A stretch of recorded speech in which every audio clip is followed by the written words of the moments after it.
Olá, tudo bem? Nosso estudo de hoje é sobre o Evangelho de Marcos. Vamos orar?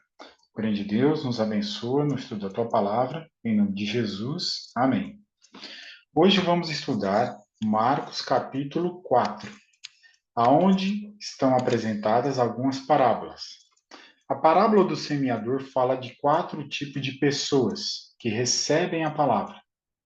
A palavra da lamparina fala que aquilo que é escondido precisa ser revelado.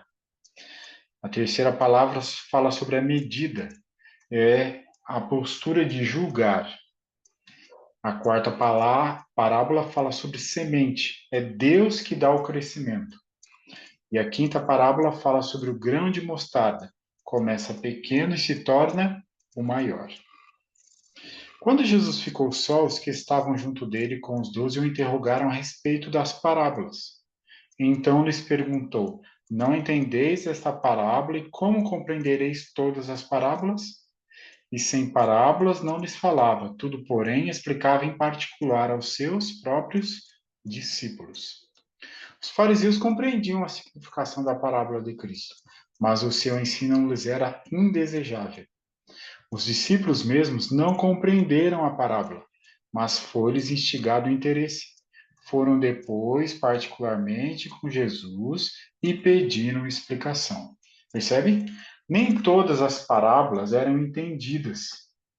As pessoas que estavam interessadas iam até Jesus e Jesus explicava. Consideremos as palavras de Jesus. A parábola do semeador. O que semeia a boa semente é o Filho do Homem. O semeador semeia a palavra. A palavra de Deus é a semente. Representa a palavra de Deus quando cai no coração de um ouvinte. Na parábola do semeador, temos aí quatro tipos de pessoas.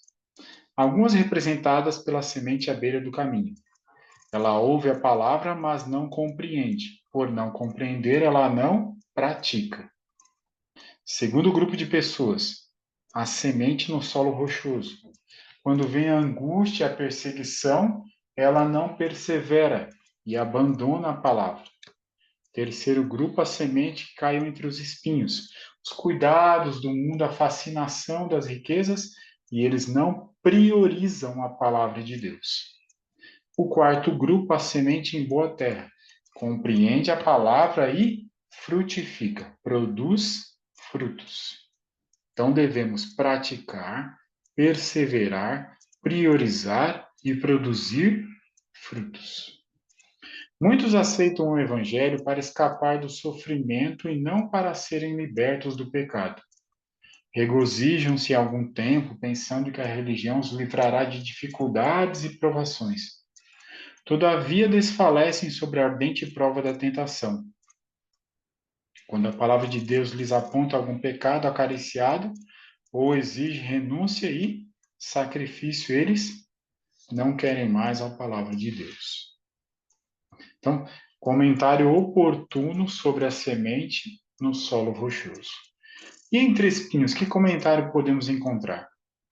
Os cristãos precisam trabalhar, precisam ocupar-se em atividades e podem fazê-lo sem cometer pecado, mas muitos se tornam tão absortos em negócios que não têm tempo para orar, para estudar a Bíblia e para procurar e servir a Deus.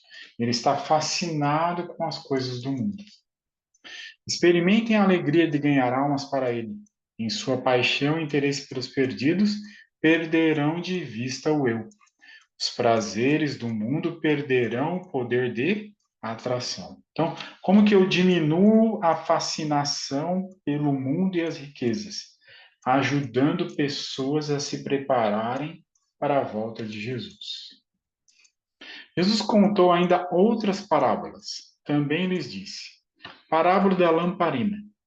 Então, nós precisamos iluminar para que coisas escondidas venham a ser reveladas, entre elas as boas novas da salvação. Então, a pessoa que tem luz, ela não se esconde. A pessoa que tem luz, ela aparece. Segundo a parábola da medida. Então, como você julga, você será julgado. Então, eu vou fazer ao próximo o que eu gostaria que ele fizesse a mim mesmo. O que eu gostaria que fizessem a mim mesmo, a si mesmo. Terceira parábola, a parábola da semente. Então, ali foi o semeador, colocou a semente e ela cresceu e frutificou. E ele se pergunta, mas como isso aconteceu? Foi Deus que fez aquilo acontecer. Deus que deu vida para aquela semente produzir. Quarta parábola, um grão de mostarda. Começa pequeno e se torna grande. O reino de Deus começou pequeno, o seu povo, e se tornou grande. E isso funciona até como um abrigo para outras pessoas. Parábola de Jesus 251 diz assim: Não nos é perdoado porque perdoamos, porém, como fazemos?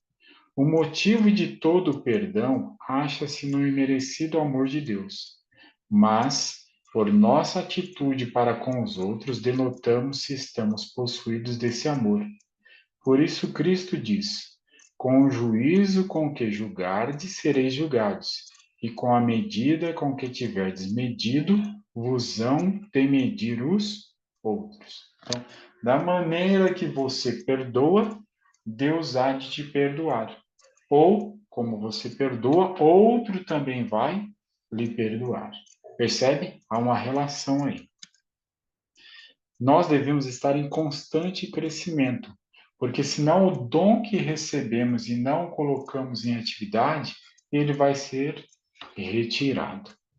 O desenvolvimento de todas as nossas faculdades é a primeira obrigação que devemos a Deus e aos nossos semelhantes.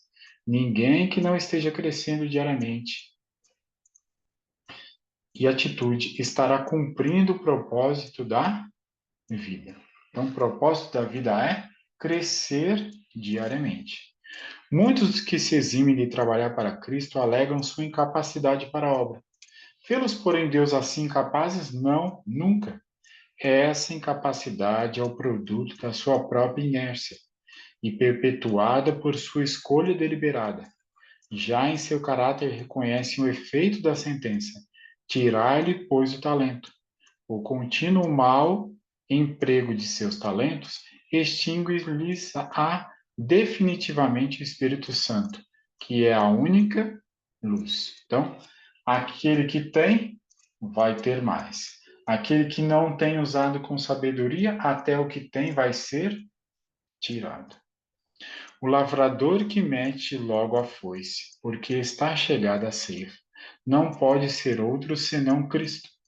Ele é que no último grande dia recolherá a seara da terra.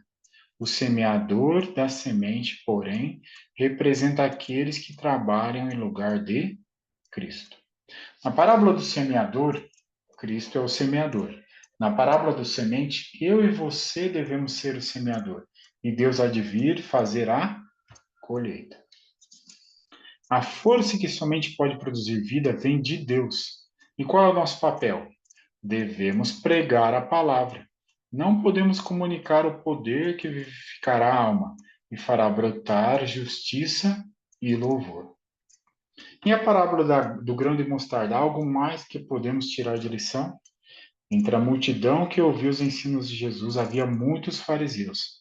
Cheios de desdém, observavam quão poucos de seus ouvintes o reconheciam como Messias e perguntavam se para si como esse mestre despretensioso poderia levar Israel ao domínio universal.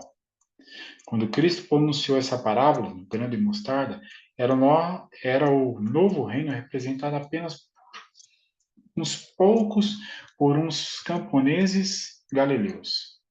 Sua pobreza e minoria foram apresentadas repetidamente como motivo, porque os homens não se devessem unir a esses pescadores simples que seguiam a Jesus. Imagina se eles ressuscitassem hoje e olhassem como aquele pequeno grupo de camponeses galileus influenciou pelo Espírito muitas nações e o cristianismo cresceu. Nesta última geração, a parábola do grão de mostarda deve alcançar notável e triunfante cumprimento. A pequena semente tornar-se-á uma árvore. A última mensagem de advertência e misericórdia deve ir a toda nação, tribo, língua e povo. Então, eu e você hoje sabemos que aquele grão de mostarda se tornou uma grande árvore. E nós precisamos dar a última mensagem de misericórdia ao mundo. Que eu e você nos envolvamos hoje e todos os dias de nossa vida. Amém?